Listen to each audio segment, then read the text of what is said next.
Good morning, Barstow. I'm Sam Smith. And I'm Emma Nunnick. Sam, how's your week going? It's all right. It's a little bit stressful. Yeah, I feel that. Well, before we discuss more of our exciting week, let's roll that intro.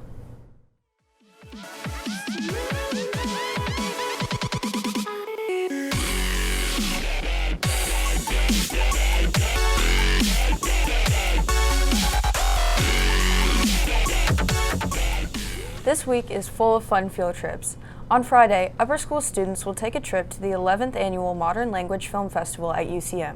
We wish good luck to all those who entered their films. On Thursday, AP Bio students will take a trip to the KU Med Center. Have fun, everyone. Emma, what science class are you in? I'm taking Enviro this year. What about you? I'm in AP Chem, and I actually have a test coming up next hour that I'm not very excited about. Well, maybe this video by Gwen and Amanda will boost your spirits. Let's rock and roll that piece. Hi, I'm Amanda Munsell. And I'm Gwendolyn Law. Today we're making elephant toothpaste. So the first couple of steps in this are we're gonna go ahead and take this Ajax dish soap and we're gonna pour it in here, mixed with hydrogen peroxide, some food coloring, and some potassium iodine. And so we're gonna see just kind of what that does. Elephant toothpaste is like really cool. It looks like a foamy mixture and it like explodes into the air. So hopefully it'll work today. First step in experiments, safety. Okay, so step one, you take your graduated cylinder, pour this hydrogen peroxide into the 50 milliliter mark on the graduated cylinder.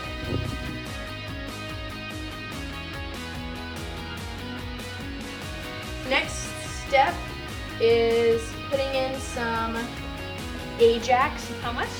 Some. Oh, enough. Tell me. Okay, now we're gonna go ahead and try and make sure that this dissolves. Stirring it up. Next step is putting in some food coloring. And today we're putting in green food coloring because Barstow.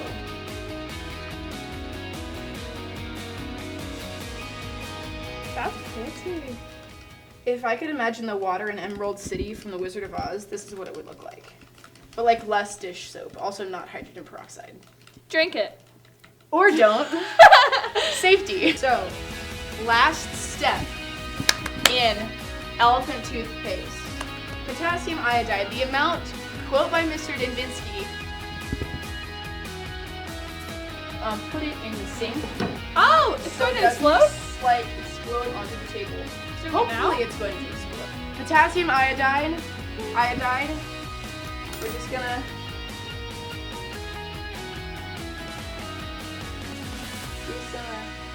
oh, it's stuck in there. That was really anticlimactic. Boom! Hopefully, with the measure of our potassium iodide. Nope. Oh, no, it's going. Wait, it's going.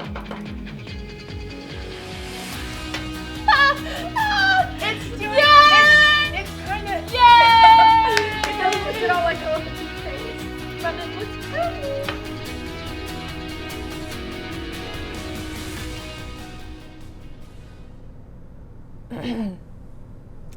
Great piece.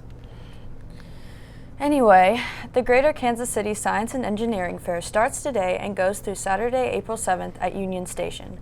Barstow has 30 entries from lower, middle, and upper school.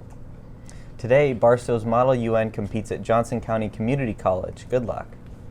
Well, if any of you are wondering what kind of weather to expect on all of these field trips, here's Caden with the weekly report. I see the birds they fly. It's the summer. Give me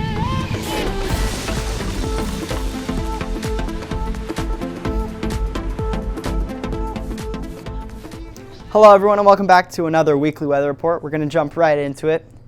Currently it is around 30. The sun is making it feel a little bit warmer than it actually is.